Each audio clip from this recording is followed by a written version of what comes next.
Shenanigans of the sea. High jump complete.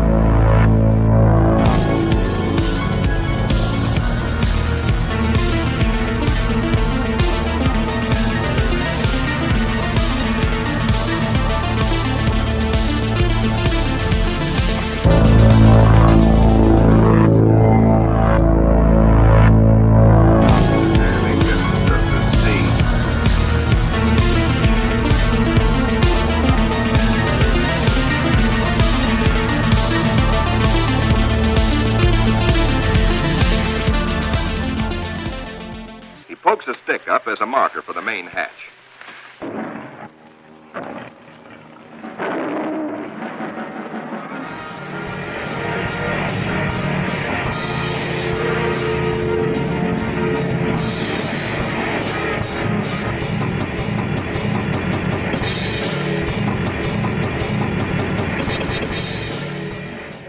Which hasn't seen the light of day until now. I hate the fucking Redskins. Oh shit! From the mountains, it is just one of those magical parts of the world.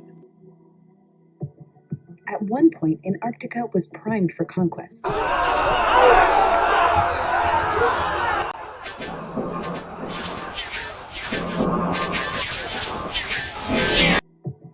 At one point, Antarctica was primed for conquest, but the international science community stepped in to make the continent politically neutral.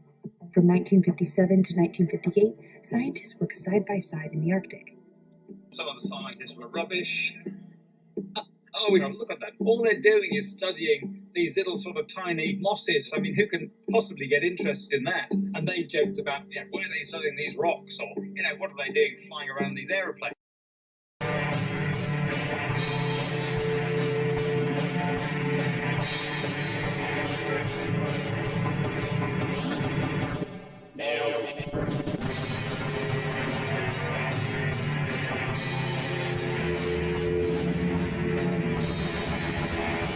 Little America the First, now 40 feet under the snows of 17 years. The Admiral and a party ride Weasel 12 miles south to visit his earliest camp. And above it, Little America the Second. The Admiral and a party ride Weasel 12 miles south to visit his earliest camp. 25 feet under the snows fall since 1935. Captain Boyd, United States Marine Corps, ties on a safety line, while Admiral Byrd inches his carcass down the old ventilating hatch. And 3 veterans of his previous expeditions, while Admiral Byrd inches his carcass down the old ventilating hatch. Boyd inches his...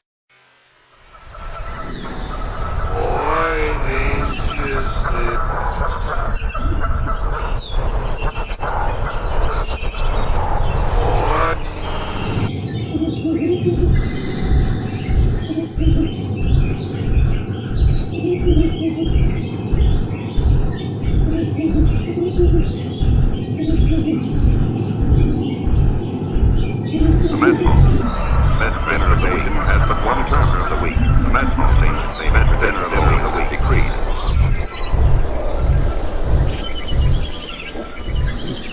Roast beef, rich gravy, high mounds of mashed potatoes, flaky pie. Admirals and captains wait their turn in flaky pie. A cigarette chow line with the men. Good coffee. In contrast to these skylarking youngsters eating ice cream in the ice, men in ordinary clothing are paralyzed in 6 minutes. Life looks up again. What just happened?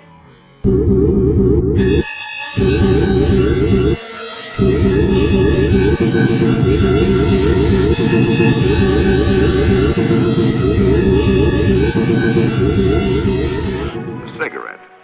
Good coffee. Perilous voyage through the ice. Now all of these investments of time and sometimes of suffering are cigarettes. Good coffee. Takeoffs were non-stop flights over the desolate, danger-studded wastes of Antarctica. Flights of great distance, the equivalent of, back at home, winging non-stop from the Canadian border to the Gulf of Mexico. Aviation is all important in the Navy's Antarctic exploration. Just as aviation is all important in a modern Navy that must be strong under and above the sea, as well as on it. Out over the shelf ice, Byrd leads his 4 planes in the long climb over pressure ridge areas, heading for the polar plateau, 10,000 feet up. Below are no landing Phantom fields, coast. only deep crevasses. Pressure ridges 100 feet high. instant destruction for a plane forced down. Byrd pioneered the first South Pole flight in 1929. He applies again the practice of constant vigilance, careful calculations, that Byrd's planes deep successes. Byrd's planes, over this cruel country, Byrd flies today at 3 miles a minute. In earlier explorations, 3 miles in 1 day was frequently the utmost for Shackleton. Byrd's planes deep, Amundsen for Norway, and Byrd himself for America. In eastern group waters, the seaplane tender Pine Island swings out a plane, listed on the fleet's roster as Mariner George 1. Crew members look out. No shadow of coming disaster troubles their young faces. Captain Caldwell, observer. Lieutenant J.G. Frenchy LeBlanc, pilot in command. Lieutenant J.G. Bill Kearns, co-pilot. Ensign Lopez, navigator. And a crew of 5 take off to map the treacherous Phantom coast. Point landings on the newly installed helicopter flight deck of the seaplane tender Currituck. Byrd's planes, deep into the unknown, are the eyes of civilization, recording, evaluating, mapping. Plateaus, mountain ranges with peaks 20,000 feet above sea level. The trimetric lenses, clicking overlapping exposures every 3 seconds, photograph from horizon to horizon. Coal, a mountain of coal.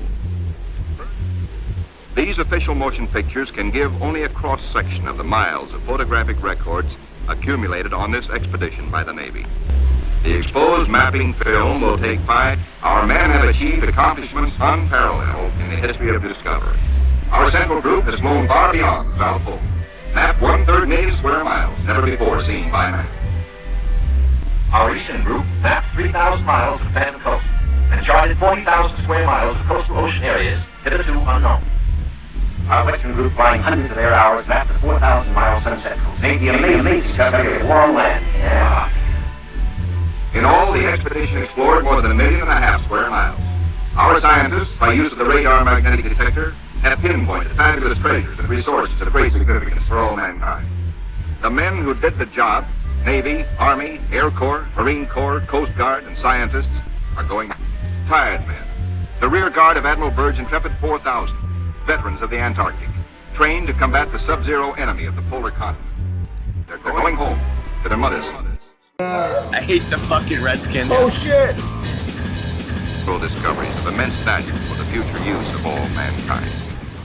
England, Norway, South Africa, Australia, New Zealand, South American countries, and Soviet Russia are claiming recognizes no claim, and so far has made no formal claims for itself.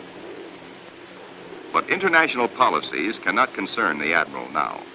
His duty is to keep his flying laboratories functioning, to fulfill his dream of a lifetime. The word "gas half gone, sir," comes from the engineer tabulating fuel tank readings. Byrd radios his pilots, return to base. By the 3rd leg of their triangular course, the planes head back for Little America. Byrd's plane takes the widest swing fuel permits as the lenses of the Trimets continue recording new territory. This is the last big flight. Byrd is determined to record the maximum possible. One by one, the planes swing in over Tent City. Flight operations checks them in and safely down. Plane 2, plane 3, plane 4. But not plane 1. Byrd's plane is yet to be accounted for. Byrd is missing. Byrd is missing. Byrd is missing. Byrd is missing.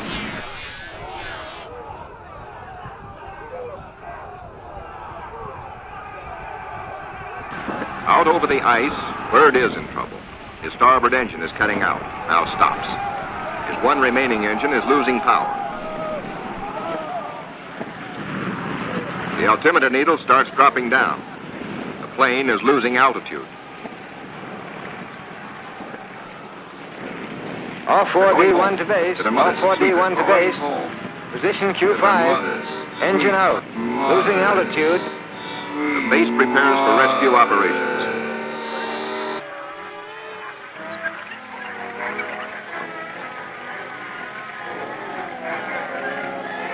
Handicapped by the partial power of one engine, the plane is in jeopardy. Down she drops.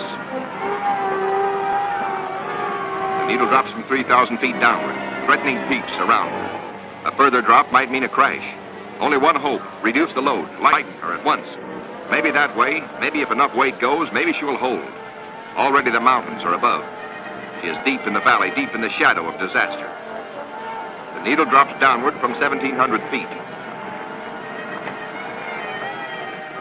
Jettison all gear.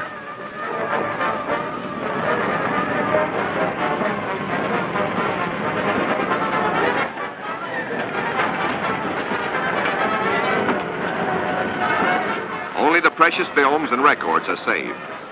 The gamble is life or death.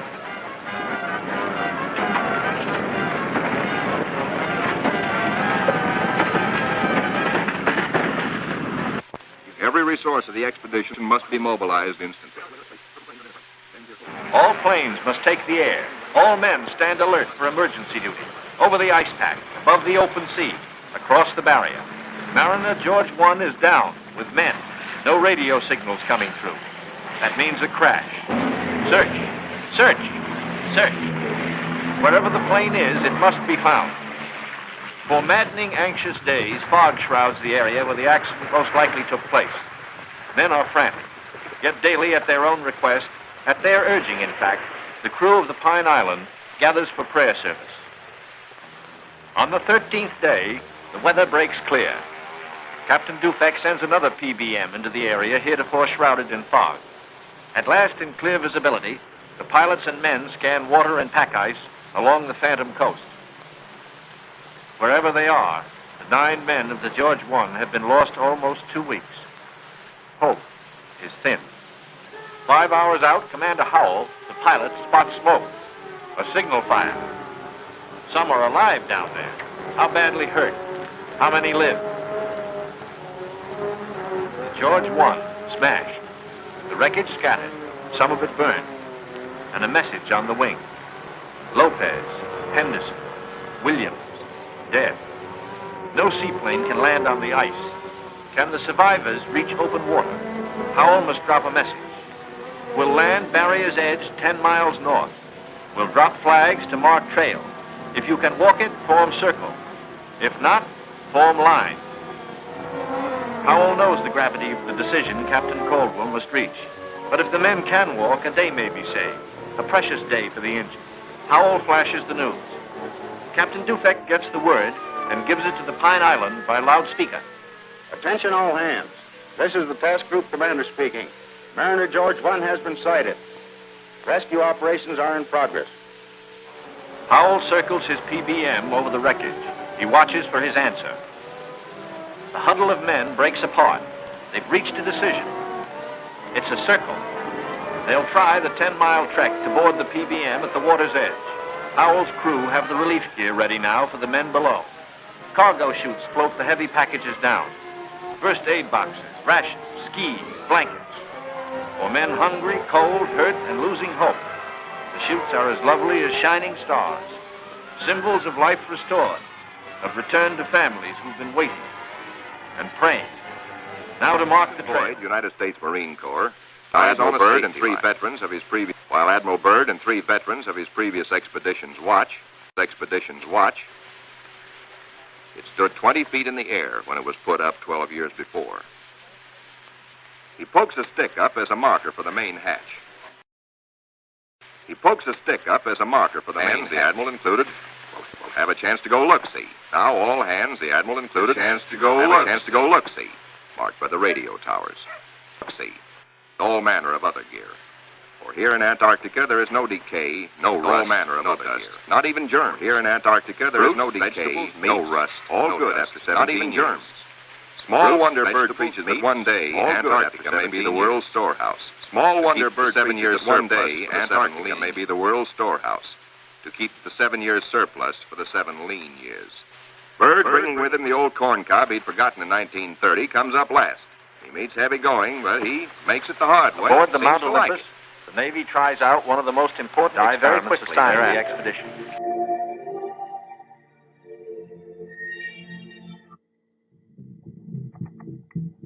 Antarctica today is a hotbed of scientific activity. Scientists are shooting weather balloons into space, hunting for galactic particles, and flying across the continent to chart our changing climate.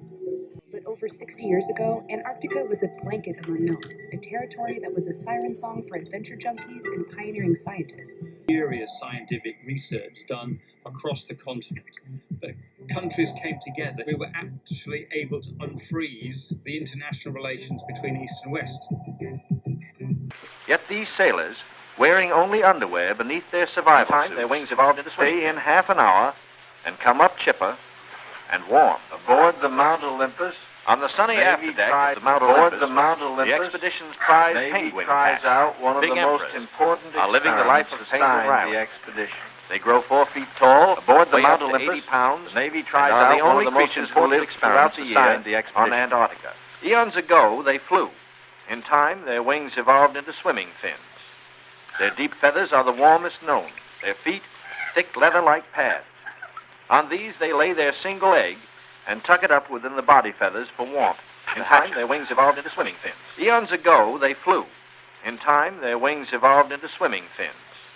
Their deep feathers are the warmest known. Their feet, thick leather-like pads. On these, they lay their single egg and tuck it up within the body feathers for warmth, to hatch it. And warm. On the sunny afterdeck of the Mount Olympus, the expedition's prize penguin catch, the big emperors, are living the life of penguin Rileys. They grow 4 feet tall, weigh up to 80 pounds, and are the only creatures who live throughout the year on Antarctica. Time, their wings evolved into swimming. In time, their wings evolved into swimming. The gathering of scientific data ranks high in expedition plans. Admiral Byrd says goodbye and good luck to an over-ice expedition which is to probe deep into the Rockefeller Mountains 300 miles southeast. At one point, Antarctica was primed for conquest, but the international science community stepped in to make the continent politically neutral. From 1957 to 1958, scientists worked side by side in the Arctic. We thought some of the scientists were rubbish. Oh, look at that. All they're doing is studying these little sort of tiny mosses. I mean, who can possibly get interested in that? Eons ago, they flew. In time, their wings evolved into swimming fins. Eons ago, they flew. In time, their wings evolved into swimming fins. Sledges strike out into the white darkness. Their deep mileage feathers are the checked by warmest bicycle wheel known. counters Their is feet, stern. thick leather-like pads. Their wings evolved into swimming fins. On these, they lay their In the mountain single rocks, egg they will seek and tuck it minerals up and within the ancient body petrified feathers for vegetation. warmth. To hatch. Hourly, they will record important In neurological captivity, they data. must have their vitamins. But Keeping exploration them by alive plane on return is voyage priority is quite a one. problem, for their 1.5 bloodstreams million have no square germ miles system. are to be explored Their and mapped. necks are ball The bearings. oncoming winter Well, soon will end flying. The wheels come strangely off. enough, The wheels come off. Takeoffs and landings on takeoffs and landings on the ice will be made by skis. They will be balanced, delicately balanced. Rockhopper penguins are the clowns of the Antarctic. 20 inches high, cocky yellow eyebrows, sassy, and forever hungry. Their wings evolved into swimming fins. As the men find out, they'll eat their weight in fish every 3 days. Their wings evolved into swimming fins. Hauling 2 LVTs strike out into the white darkness. Strike out in mileage checked by bicycle. Mileage checked by bicycle. Up to the worst parties to make up the time lost in the pack ice. In the mountain rocks, they will seek minerals and ancient petrified vegetation. Hourly, they will record important aerological data. But exploration by plane has priority one. 1.5 million square miles are to be explored and mapped, and the oncoming winter soon will end flying weather. The wheels come off. For both takeoffs and landings on the ice must be made by skis alone, delicately balanced to feather. The mess hall, the best dinner of the week, as ancient Navy tradition always has decreed. Admirals and captains wait their turn in the chow line with the men. Inside, plates are loaded. Roast beef, rich gravy, high mounds of mashed potatoes, flaky pie. Light looks up again. A cigarette, good coffee. Our men have achieved accomplishments unparalleled in the history of discovery. Our central group has flown far beyond the South Pole, mapped 1/3 million square miles, never before seen by man. Our eastern group mapped 3,000 miles of phantom coast and charted 40,000 square miles of coastal ocean areas hitherto unknown. Our western group, flying hundreds of air hours, mapped the 4,000-mile Sunset Coast, made the amazing discovery of warm land in Antarctica. In all, the expedition explored more than 1.5 million square miles. Our scientists, by use of the radar magnetic detector, have pinpointed fabulous treasures and resources of great significance for all mankind. The men who did the job, Navy, Army, Air Corps, Marine Corps, Coast Guard, and scientists, are going tired men.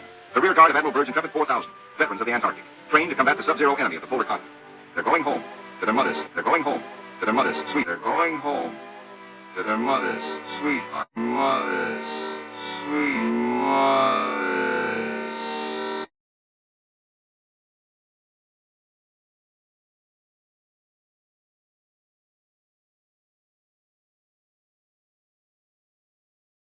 Corps ties on a safety line, while Admiral Byrd inches his carcass down the old ventilating hatch.